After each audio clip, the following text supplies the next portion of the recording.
आखिर क्या सरकार से सीधा सवाल पूछने पर आपके ऊपर यौन शोषण जैसे आरोप लग जाएंगे, या फिर सरकार से आप सीधे सवाल जब पूछते हैं तो उसका अंजाम ये होगा कि एक शंकराचार्य को यह साबित करना पड़ जाए कि हाँ, मैं असली शंकराचार्य हूं, मैं नकली नहीं हूं। क्या सरकार से गौ माता को राष्ट्रमाता का दर्जा मांगने के लिए एक शंकराचार्य पर, उसके शिष्यों पर लाठियां बरसाई जाएं, उसकी जटा की, उसकी शिखाएं खींची जाएं?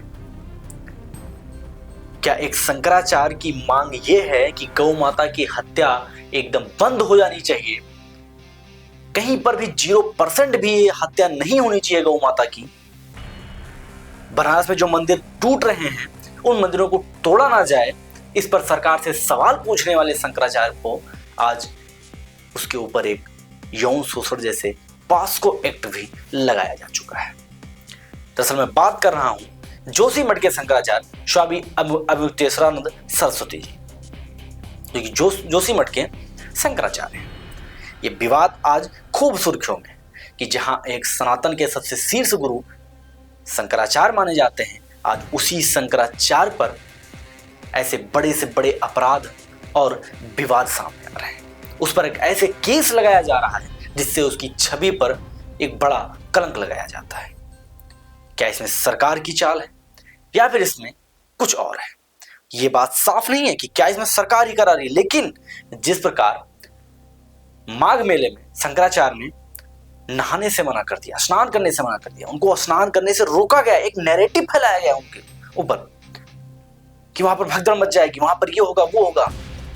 उनके शिष्यों की शिखाओं को पकड़ के घसीटा गया, क्योंकि ब्राह्मण कोई भी, मैं ये बात नहीं कर रहा कि वो ब्राह्मण है, कोई भी अगर वो शंकराचार्य के शिष्य हैं या वो पंडित के रूप में उपस्थित है वहां पर और उनकी शिखाओं को खींचा जाए तो ये सबसे बड़ा अपराध होता है, कि शिखा उसका एक शीर्ष होता है, एक शीर्ष सम्मान होता है, उसको खींचकर वहां पर उनको मारा पीटा गया। जब वो शंकराचार्य वहां स्नान नहीं किए, फिर वहां से वाराणसी चले आए, तो आज जब वो 12 मार्च को लखनऊ में अपने ऊपर लगे आरोपों के ऊपर एक कूच करने वाले थे, एक आंदोलन करने वाले थे, तो उनके ऊपर अब पॉस्को एक्ट जैसे जो विशेष अपराध होते हैं उसका भी मुकदमा दर्ज हो गया है। मुकदमा जब अधिकारी यहां पर नहीं दर्ज कर रहे थे, तो जिसने मुकदमा दर्ज कराया है वो हाई कोर्ट गया। वहां से जो विक्टिम होते हैं 2 लड़के, उनको भी साथ लिया कि नहीं, इनके साथ ही शोषण हुआ है या इनका शोषण हुआ है। इस प्रकार शंकराचार्य को यह बताया जा रहा है कि ये शंकराचार्य कांग्रेसी हैं, ये शंकराचार्य असली नहीं। मतलब एक शंकराचार्य को आप कितना ज्यादा परेशान करेंगे कि उसको आप बताएं। मतलब ये समझिए कि भाई अब शंकराचार्य भी कांग्रेसी और भाजपा ही होने लगे, कि मतलब जो भाजपा के पक्ष में बोले वो सही है, जो कांग्रेस के पक्ष में बोले वो गलत है। और वो आप थोड़ा गौर कीजिए, इस बात का ध्यान करिए कि वो कांग्रेस के पक्ष में भी कहां बोल रहे हैं, वो सत्ताधारी पार्टियों के विरोध में बोलते हैं, उनके बुरे कर्मों पर बोलते हैं। वो आज 2014 में जब बीजेपी सरकार आई, तो उसके बाद उन्होंने जब शंकराचार्य की पीठ पर अपना खुद विराजमान हुए, तो उसके बाद से लगातार वो एक ही मांग कर रहे हैं कि भारत में, हमारे देश में गौ हत्या पर रोक लगनी चाहिए, प्रतिबंध लगना चाहिए, गौ माता को राष्ट्रमाता का दर्जा मिलना चाहिए। और जब ये सरकारों को बुरा लग रहा है तो उनके ऊपर ऐसे ऐसे केस दर्ज किए जा रहे हैं। 2007 में जब कांग्रेस सरकार थी, तो उस टाइम भी यही अवधूतेश्वरानंद सरस्वती, जो शंकराचार्य इस वक्त हैं, उन्होंने साफ साफ विरोध कर रहे थे उस सरकार का, और सरकार से मांग कर रहे थे किसके बारे में? राम सेतु की रक्षा के लिए मांग कर रहे थे। 2012 में जब समाजवादी पार्टी की सरकार थी, तो वो लाठी खाए, वो खुद उनके ऊपर प्रहार हुआ। किस मामले में प्रहार हुआ? कि वो गणेश जी की मूर्ति को तोड़ने से रोक रहे थे। तो विरोध वो वर्तमान सरकार का कर रहे थे। क्या समाजवादी पार्टी का विरोध नहीं किया? क्या कांग्रेस सरकार का विरोध नहीं किया? लेकिन आज उनको विरोध भारी पड़ रहा है।